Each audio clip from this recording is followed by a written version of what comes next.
Look at a map of the Middle East for a moment. Something immediately stands out.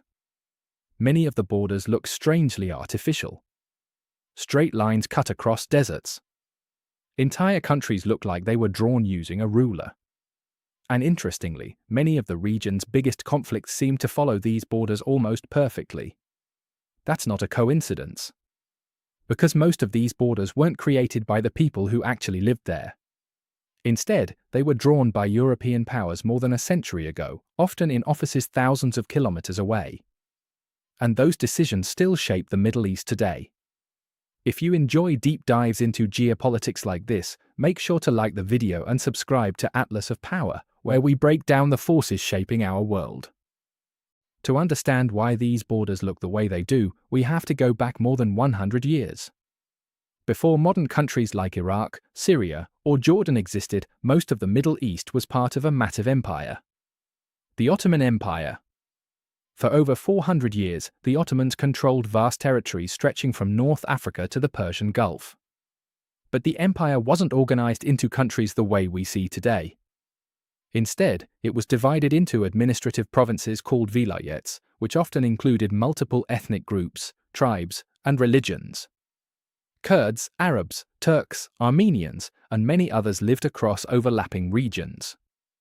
The idea of rigid national borders simply didn't exist yet. But that would soon change dramatically. During World War I, the Ottoman Empire sided with Germany. When the war ended in 1918, the empire collapsed. Suddenly, huge parts of the Middle East had no clear political structure. For many people living there, this could have been the moment to build their own states. But instead, the future of the region was decided somewhere else. Primarily in London and Paris. European powers began planning how to divide the Middle East among themselves. And those decisions would permanently reshape the map of the region. In 1916, Britain and France secretly negotiated what became known as the Sykes-Picot Agreement. Two diplomats, Mark Sykes from Britain and François-Georges Picot from France, literally sat down and drew lines across a map of the Middle East. Their goal was simple: divide the territory of the collapsing Ottoman Empire between their two empires. The borders they created often ignored tribal lands, ethnic groups, and religious communities. Instead, they focused on strategic interests, trade routes, resources, and geopolitical influence. These lines would eventually form the basis of several modern Middle Eastern countries. And the consequences of those decisions are still visible today. Iraq is one of the clearest examples of an artificial state created after World War I. Modern Iraq was built by combining three very different Ottoman provinces. Mosul in the north, Baghdad in the center, and Basra in the south. Each of these regions had very different populations. The north had large Kurdish communities. The center was dominated by Sunni Arabs. And the south had a majority of Shia Arabs. By merging these regions into a single country, Britain created a state with deep internal divisions. Many of Iraq's political tensions today can be traced back to this very decision. Syria's borders were also shaped by colonial decisions. After World War I, France took control of the region. But instead of creating one unified state, the French initially divided the territory into several smaller entities. Some of these were based on religious groups. For example, there was even a separate Alawite state along the Mediterranean coast.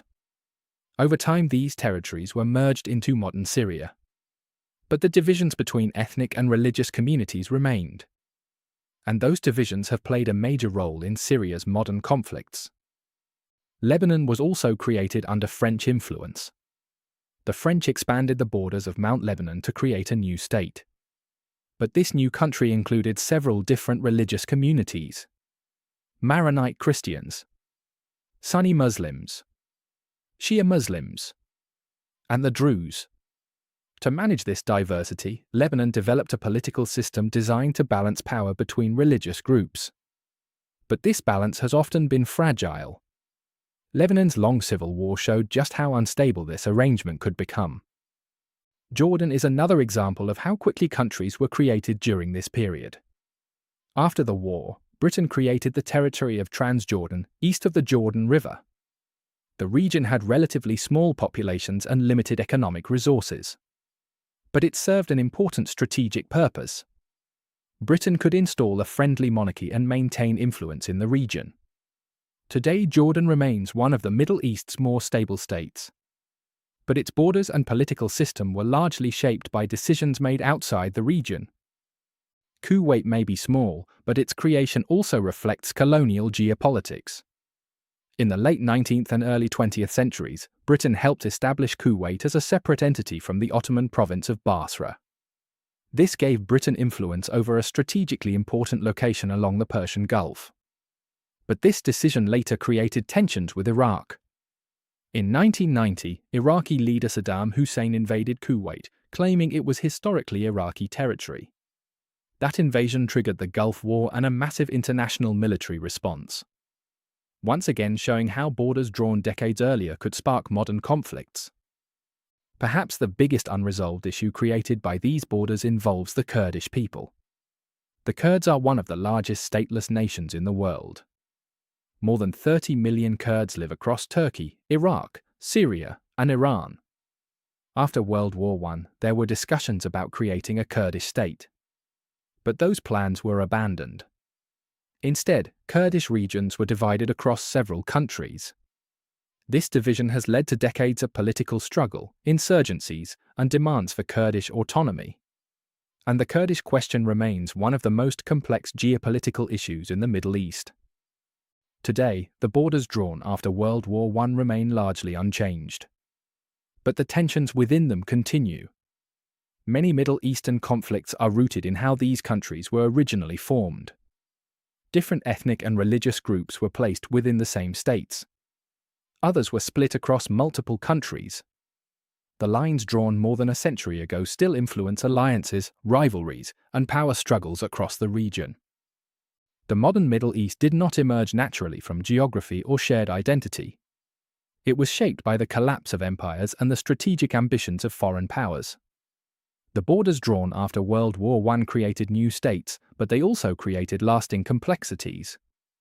More than 100 years later, those lines on the map still define the region's geopolitics. And understanding how these borders were created is key to understanding the Middle East itself. If you found this video insightful, don't forget to like the video and subscribe to Atlas of Power for more deep dives into geopolitics and global strategy.